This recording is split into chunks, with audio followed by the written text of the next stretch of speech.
The palace of Enugu returned to its former peace after Nneka's banishment. Queen Adaeze resumed her duties with renewed vigor, determined to restore harmony.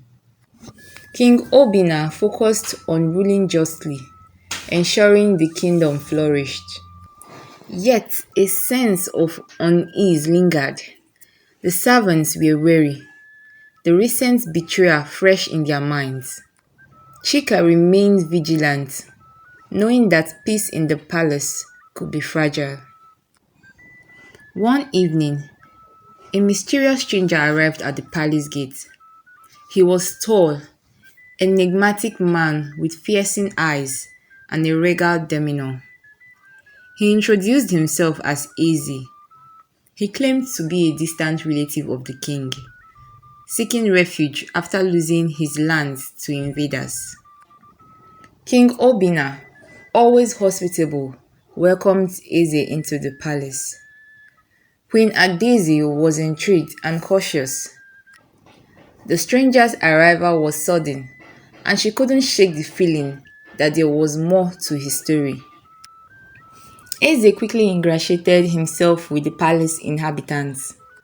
His charm and intelligence won over the servants and even the king.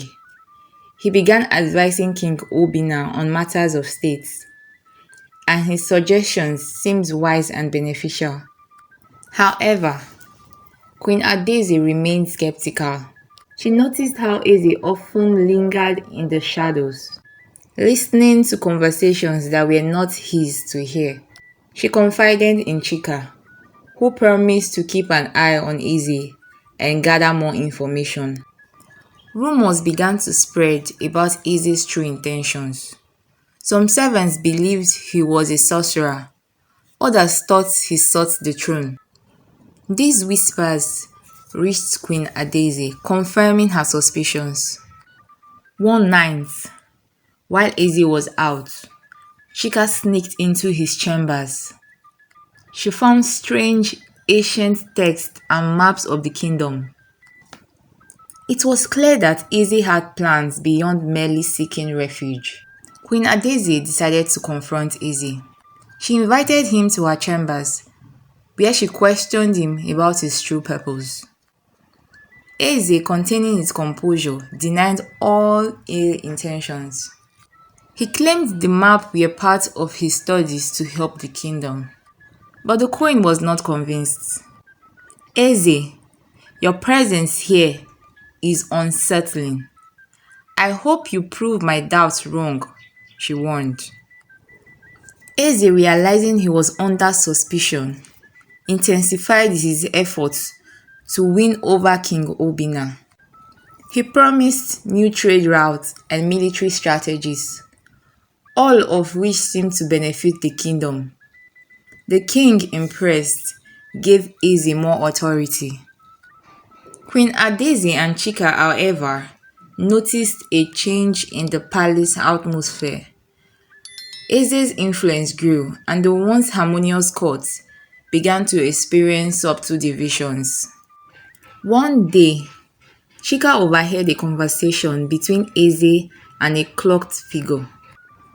The stranger spoke of a hidden artifact that could grant immense power. Eze's eyes gleamed with ambition as he listened. Chika reported this to Queen Adaeze. They realized they needed to plan to expose Eze's true nature and protect the kingdom. They decided to gather evidence and present it to the king at the right moment. Eze's quest for the artifact became his obsession. He ventured into the forest frequently, searching for clues. Queen Adaeze instructed Chika to follow him discreetly, hoping to discover more about his plans. One night, Chika witnessed Eze uncovering a hidden chest in the forest. He opened it to reveal a glowing ancient artifact. Eze's face lit up with triumph as he held it aloft. Chika returned to the palace and informed Queen Adaeze of her discovery. They decided to wait for the right moment to expose Eze, ensuring they had enough evidence to convince King Obinna. Meanwhile, Eze, confident in his power, began to make bolder moves. He suggested reforms that could consolidate his influence and subtly undermine the queen's authority. Tensions in the palace reached a tipping point when Eze proposed a drastic change to the kingdom's governance. He suggested a new council, with himself as the head, to oversee all the decisions. King Obinna, swayed at Eze's charisma, considered this proposal. Queen Adaeze knew it was time to act. She and Chika gathered the servants and presented their evidence to them, gaining their support. They planned to confront Eze publicly, ensuring the king could not ignore the truth. During a council meeting, Queen Adaeze stood up and addressed King Obinna and the assembled nobles. She revealed Eze's true intentions, presenting the evidence Chika had gathered, including the maps and the artifacts. Eze, realizing he was exposed, tried to deny the accusations, but the servants, emboldened by the queen's courage, supported her claims. The court was in an uproar, demanding justice. King Obinna, shocked and betrayed, ordered Eze to be detained. He questioned him privately, seeking to understand his true motives. Eze confessed his ambition and the power he sought from the artifacts. The king, heartbroken by the betrayal, decided to banish Eze from the kingdom. He decreed that the artifact be returned into its hiding place, ensuring its power would never be misused. With Eze gone, the palace began to return to normal. Queen Adaeze and King Obinna worked together to heal the rifts and restore trust among the servants. The queen's bravery and wisdom were recognized, and she regained her rightful place as the beloved queen.